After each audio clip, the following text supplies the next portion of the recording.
waxaan jeclahay maanta inaan ka hadlo dhibaatooyinka dalka ka jira. dalka waxaa ka jira dhibaatooyin qabyaalaysan.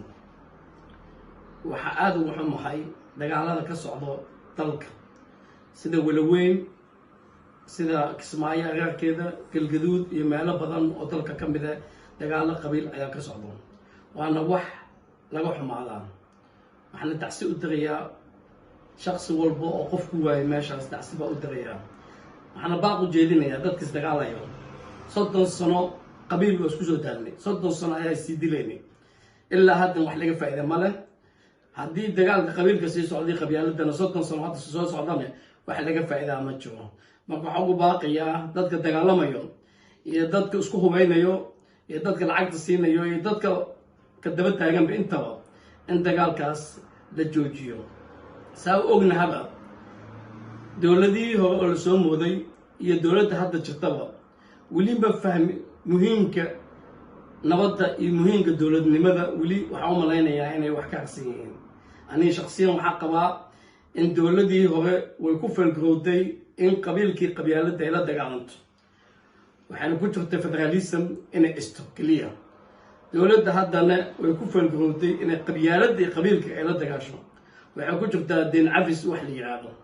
marka waxa uu sheegayaa dowladda maanta jirto ha ka faa'iidaysato waxa keliya oo nabadda lagu gaarayo iyo midnimada lagu gaarayo waxay tahay in qabiilkan iyo qabyaaladda lala dagaalamo. sida keliya oo dowlad xoogan lagu helayana waxay tahay in qabiilka iyo qabyaaladda lala dagaalamo. haddii xoogga la saari waayene ee qof walbo madaxda dalka, embiyada iyo xildhibaanada iyo meel walba ay joogaan wasiirka ay ku jiraan sidii ay sanadka soo socdo dartan u geli lahaayeen ama sanadka soo socdo ku guuleysan lahaayeen, madaxda hadda joogto iyo kuwa mucaaradka waxay biisi ku yihiin in ay helaan madaxtinimada iyo wasiirnimada iyo xildhibaanada soo socdo. ummadiina u jeedin inay meel walbo ay isdilayso, qabiil iyo qabyaalad ku dilayso. wax matala ma jiro, ilaa haddana wax matala ma jiro. odayaashii dalkana way ka saxdaan. waxaan ugu baaqayaa dowladda hadda jirto in ay wax ka qabato dagaaladan qabyaalaysan, ayna xoogga saarto 100% in ay wax ka qabato dagaaladan qabyaalaysan.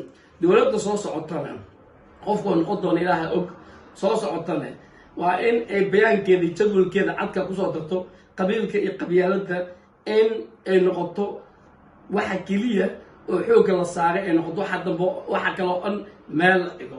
haddii lagu guuleysto qabiilkii qabyaaladda joojintiisa, waxaa lagu guuleystay in midnimo la helo, waxaa lagu guuleysanayaa in nabad la helo, waxaa lagu guuleysanayaa in dowladnimo la helo. sidaas daraaddeed qabiilka iyo qabyaaladda ha laga ego waxa koowaad oo lala dagaalamo. ummadda Soomaaliyeed waxaa leeyahay qabiil iyo qabyaaladu ay soo dilay 30 sano waa inaan iska joojinaa maalin wanaagsan.